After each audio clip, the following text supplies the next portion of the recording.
प्रणाम सभी को। आज जो विषय है चर्चा के लिए वो विषय है शून्य। और शून्य बड़ा ही एक ऐसा सा विषय है जिसके बारे में बहुत सारी जो है भ्रांतियां फैलाई गई है। बहुत सारे अलग अलग पंथ संप्रदायों में अलग अलग प्रकार से इसकी व्याख्या दी गई और काफी ज्यादा इसको जो है वो विकृत सा कर दिया गया है। और शून्य वास्तव में ऐसा है कि सबसे कमाल की बात है इस शून्य के संदर्भ में। आप अगर कोई परिभाषा इस शून्य की आप गढ़ते हो, आप कुछ भी शून्य के विषय में आपने एक मान्यता बनाई हुई है और ऐसा लग रहा है कि अब आपने इस शून्य को जान लिया, तो मेरा यकीन जानिए आप शून्य के करीब भी नहीं है। जब जब ये समझ में आने लगता है कि ये शून्य का जो है वास्तविक स्वरूप ऐसा ही है, शून्य ऐसा ही है, वो वास्तविकता जो है वो शून्य से कई दूर होती है। विवेकानंद ने 3 दिन तक भाषण दिया था शून्य पे, जब उनसे कहा गया था, लेकिन उनके 3 दिनों के भाषण में भी जो अंततः जो निष्कर्ष था वो कुछ भी नहीं था। जब जब भी शून्य की व्याख्या होती है, जब जब इस शून्य पर चर्चाएं होती है, अगर इसका अंतिम निष्कर्ष आपकी कोई परिभाषा है, कोई समझ है, तो ये वो शून्य नहीं जिसकी हम बात करते हैं। आध्यात्मिकता में जब शून्य की बात होती है तो ये कई मतलब विस्तृत से संदर्भ में होता है इसका। ये बहुत संक्षिप्त भी कह सकते हैं। एक आशय में काफी संक्षिप्त सा विषय भी है जिसको 2 सेकंड में समाप्त किया जा सकता है कि शून्य क्या है। और इसका अगर विस्तार देने जाए तो शायद 2-3 साल तक इसके विस्तार में ही उलझे रहे, और फिर भी ये शून्य जो है वो समझ में आने वाली बात नहीं। एक बार तो मतलब अब जैसे बौद्धों ने ना इस पे मतलब बड़े बड़े ग्रंथ लिख दिए शून्यवाद के सिद्धांत पे, लेकिन फिर भी वो शून्यवाद जो है वो समझ में नहीं आता है। अलग अलग परिभाषाएं गढ़ी गई है, गुरुजनों ने बहुत विचित्र विचित्र प्रकार से बताने का प्रयास किया है शून्य को। और वो जितना भी प्रयास होता है, जितनी भी वो जो कृपा होती है गुरुजनों की, वो समझाने के लिए नहीं कर रहे हैं कोई भी कृपा आप पे। अलग अलग प्रकार से अगर आप तक कोई सूचनाएं पहुंचाई जा रही है शून्य के संदर्भ में, तो ये कुछ ऐसी सी बात है कि वो समझ में आने वाली बात नहीं। अगर वो शून्यता आपकी समझ में आ गई तो आपकी समझ जो है, जो कुछ भी शून्य की परिभाषाओं को स्वीकारा है, वो वास्तव में वो शून्य नहीं। क्योंकि जो गुरुजन इसको समझाते हैं तो आपकी समझ के लिए नहीं समझाते, आपकी समझ का विसर्जन हो जाए, आपकी जो समझने की जो वृत्ति है वो छूट जाए। इसलिए गुरुजन इस शून्य के बारे में विस्तार देते हैं, अलग अलग प्रकार से इसको समझाने का, बताने का प्रयास करते हैं। लेकिन ये समझ है जो बार बार खड़ी होती है, समझने का प्रयास करती है और बोलती है कि हाँ अब तो ऐसा ही है। ये शून्य की परिभाषा जो है बिल्कुल ऐसी सी ही बात है, मुझसे बिल्कुल भी अब अछूती नहीं है ये। इस पर एक बड़ी सुंदर सी एक 4 लाइनें थी कहीं पर लिखी हुई। काम क्रोध राग मत्सर भस्म होकर है पड़ा, भस्म ने शून्य गढ़े, शून्य में अनंत गढ़ा, शून्य ही अस्तित्व तेरा, जीवन तेरा शून्य है। हो जाए अंत एक बार तो क्या ही पाप पुण्य है। साध लो इस शून्य को, व्यापक स्वयं को जान लो, शून्य में खो दो स्वयं को, शून्य में विराम लो। शून्य ही स्वरूप तेरा, शून्य ये संसार है, जिसने जाना है इसे उसका बेड़ा पार है। सिर्फ इतना कहा जा सकता है, अगर 1 सेकंड में अगर शून्य की जो व्याख्या करनी हो कि शून्य क्या है, तो तुम शून्य, तुम्हारा संसार शून्य है, जो भी तुमने माना। अब समझो इसको, बस इतनी सी बात है। इससे ज्यादा कहीं कोई विशेष जो है लंबी चौड़ी परिभाषा, ग्रंथों के शब्द कुछ भी नहीं है। इसके अतिरिक्त कोई कुछ समझा भी नहीं सकता। सब यही समझाने का प्रयास कर रहे हैं कि तुम शून्य हो। वास्तव में क्या है ये शून्य की अगर बात करती है,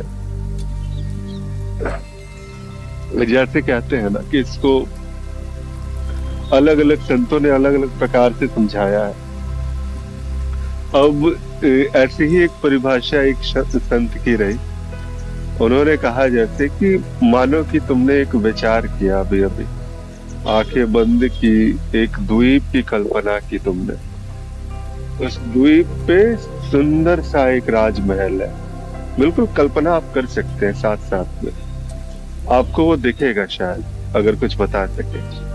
वो बड़े बड़े ग्रंथों के जो शब्द हैं शायद इस ओर एक इशारा बर करते हैं। तो हालांकि ये द्वैत का नियम कभी लागू नहीं हो सकता। द्वैत के कोई भी उदाहरण से उस शून्य को परिभाषित नहीं किया जा सकता। फिर भी एक आसपास जो एक कहते हैं ना कि समझ समझ के समझ का विसर्जन हो जाना, तो उसका एक प्रयास पर है। तो इसके लिए देखिए, एक बार अगर मान लिया आप सभी जो है यहाँ पे एक बार आंखें बंद कीजिए और आंखें बंद करके अपने मन के भीतर विचारों की गहराई में एक सुंदर से द्वीप की कल्पना कीजिए। सुंदर सुंदर सा समुद्र है, उसके बीच में एक द्वीप है। उस द्वीप पे एक सुंदर सा राजमहल है। राजमहल के अंदर एक राजकुमार या राजकुमारी, आपके हिसाब से जो आपको उचित लगे, वो है वहां पर। वो व्यक्ति वहां पर आ चुका है या आ चुकी है और बड़े सुंदरता से जो है समस्त भोगों को भोग रहा है। मतलब ऐसे कोई भोग विलास नहीं जो उसके पास में उपलब्ध ना हो। एक बार उसको देखने का प्रयास कीजिए। अब उसके सामने में एक मिठाई की थाली आती है, उसमें से वो एक रसगुल्ला उठाता है और उस रसगुल्ले को वो खाता है। क्या ये स्वाद आपके मुख में आ रहा है? आप महसूस कर सकते हो उसकी चाशनी का स्वाद, रसगुल्ले का हल्का हल्का वो नरम और गर्म सा होगा। वो आपके मुंह में जाते जैसे घुलती जा रही है। अब यहाँ पर ये जो राजकुमार है, इसने रसगुल्ले को रखा और इसने अब ये जान लिया कि ये वास्तव में सत्य नहीं है। ये राजकुमार या ये राजकुमारी, ये तो किसी की कल्पना में बस एक सांसें भर ले रहा है। और ये जो रसगुल्ला है, ये इसका जो सारा का सारा संसार है, ये तो ऐसा लगता है जैसे किसी की कल्पना हो रही है। अब उसके अज्ञान का नाश हुआ।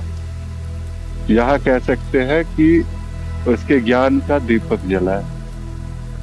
उस राजकुमार को ये पता हो गया, उस राजकुमारी को ये पता हो गया कि ये सारा का सारा संसार जो है ये ढोंग मात्र है।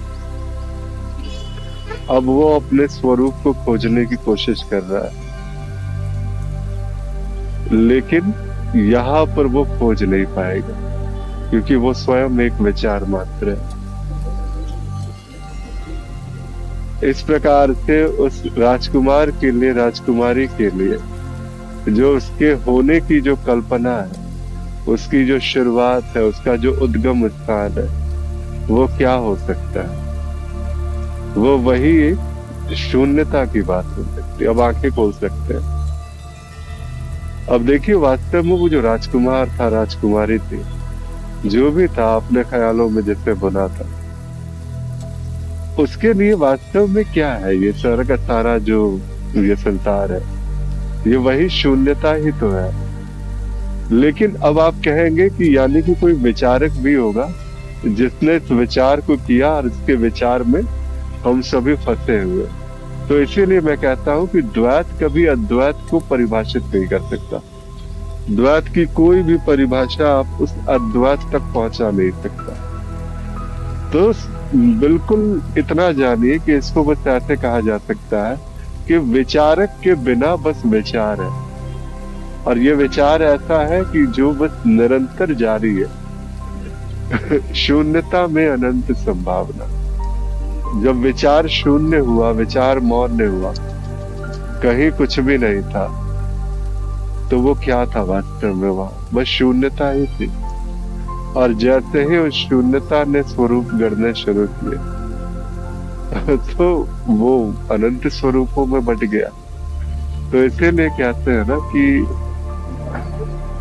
हम जब तक किसी आध्यात्मिक मार्ग पर ना चले, और हर आध्यात्मिक मार्ग आपको अंततः आपको इसी स्थिति में लेके आने वाला है।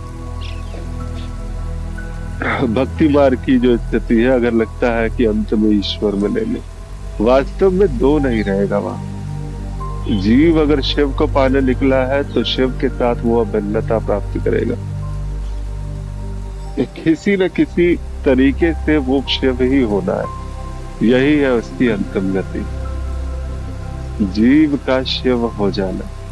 ये है उसके भक्ति मार्ग की पराकाष्ठा। तंत्र में अगर आप आगे जाओगे तो वहां भी किसी न किसी प्रकार से तुम्हें उसी अद्वैत का, उसी जो है विभाजन का नाश जैसे कहते हैं, वहां तक पहुंचोगे ही पहुंचोगे। चक्र साधना कर लो, पता नहीं क्या क्या साधनाएं तो अनवरत जारी रहती है, यहाँ भी जारी रहेगी, अन्य लोकों में भी जारी रहेगी। तांत्रिकों की साधना कभी रुकती नहीं है। साधना का वो जो प्रेम है ना, वो जो आकर्षण है, वो निरंतर जारी रहता है। तो वो चलता ही रहता है, चलता चलता एक स्थिति में जाकर के वो कहीं ना कहीं, तो वो भी है, उसकी भी अंतिम गति यही होनी है। अंतिम मार्ग, ज्ञान मार्ग पर उसको आना ही पड़ेगा कहीं ना कहीं से। और जो अद्वैत है, ये शून्यता है, वहां तक उससे पहुंचना होगा। इसके बाद फिर जो अन्य मार्ग भी है, चाहे वो योग का मार्ग हो, चाहे वो ज्ञान मार्ग हो, हर जगह बात वही है कि तुम्हें इस बात का जो है, वो अज्ञान का जो पर्दा है, जिसने बार बार तुम्हें ऐसा मतलब याद दिलाया है, उस अज्ञान में तुम्हें बार बार यही लगा है कि ये संसार सत्य है, तुम्हारा शरीर सत्य है, तुम्हारा जीवन सत्य, तुम्हारे परिवार सत्य, सब कुछ सत्य है।